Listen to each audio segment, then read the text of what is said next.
छत्रपती शिवाजी महाराज की जय भवानी।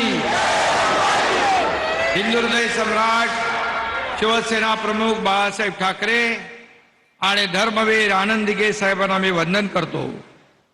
आदिशक्तीच्या उत्सवाला नवरात्रोत्सवाला कालपासून सुरुवात झाली आहे।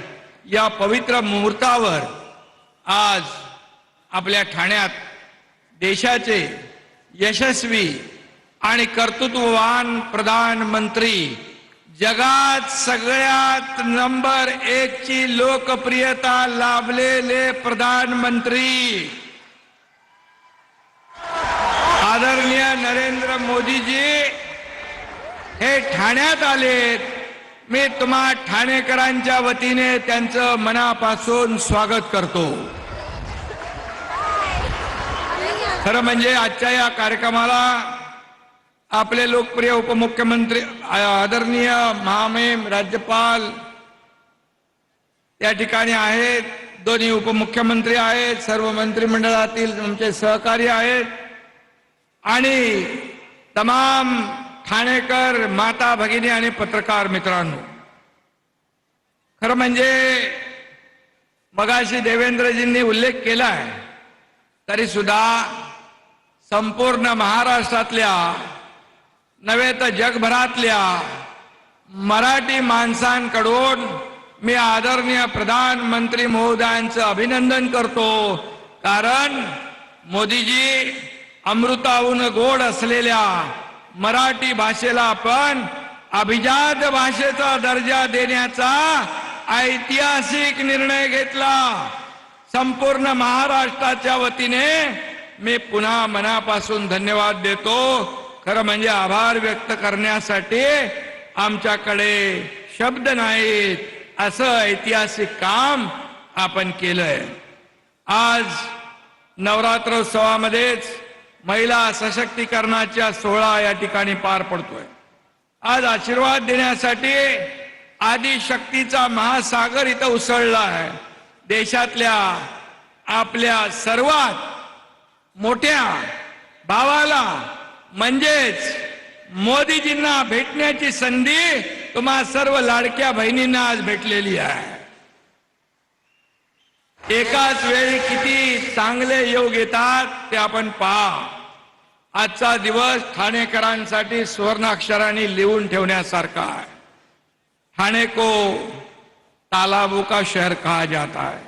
तालाबों के शहर में यहाँ मैं जनता का जो सैलाब देख रहा हूं वो मोदी जी आपके कारण आया है, क्योंकि विकास पुरुष मोदी जी, विश्व नेता मोदी जी, दृढ़ता और संकल्प का दूसरा नाम मोदी जी।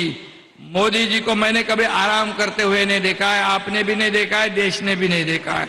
मोदी जी को कभी चिंता में डूबा हुआ किसी ने नहीं दिखा है।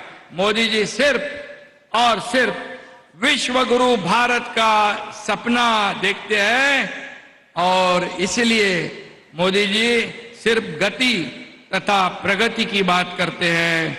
और इसीलिए प्रधानमंत्री जी आपके इस दृढ़ता व संकल्प के कारण आज यहाँ ऐतिहासिक विकास कामों की परियोजनाओं की नींव रखी जा रही है।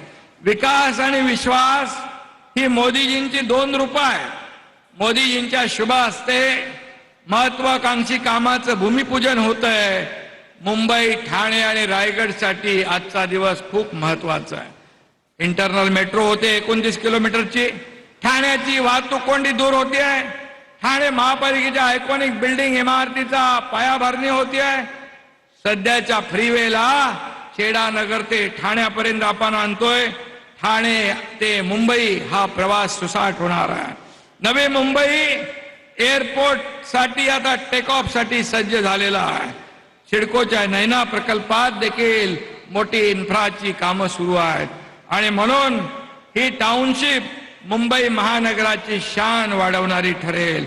आणि म्हणून माननीय मोदीजींच्या हस्ते भूमिपूजन प्रकल्प पूर्ण होण्याची, म्हणजे भूमिपूजन प्रकल्प झाला म्हणजे तो प्रकल्प पूर्ण होण्याची गॅरंटी या ठिकाणी आपल्याला मिळते। याचं कारण यापूर्वी जे जे प्रकल्प मोदीजींनी भूमिपूजन केले त्याचं लोकार्पण करण्याचा मान आणि योग मोदीजींनाच मिळाला, हे फार कमी पाहायला मिळतंय. आणि म्हणून आज या लोकार्पणाला देखील मोदी साहेबांचे हात या ठिकाणी लाभतील यात माझ्या मनात कुठलीही शंका नाही. आणि आजचा सर्वात महत्वाचा आणि दृष्ट लागण्यासारखा लोकार्पण म्हणजे मुंबई मेट्रो 3 चा पहिला टप्पा. त्याचं उदाहरण देवेंद्रजींनी दिलेलं आहे. महाआघाडी सरकारच्या बालहट्टामुळे हे काम बंद पाडलं, त्याची चौकशी लावा म्हणाले. मी काय चौकशी लावली नाही, नाही तर आता हा कार्यक्रमच झाला नसता. आणि म्हणून त्यांचा आग्रह होता की खऱ्या अर्थाने ही विकास कामं बंद करणं, अटल सेतू, समृद्धी, कोस्टल, किती प्रकल्प, मेट्रो, कारशेड सगळ्यामध्ये स्टे दिला.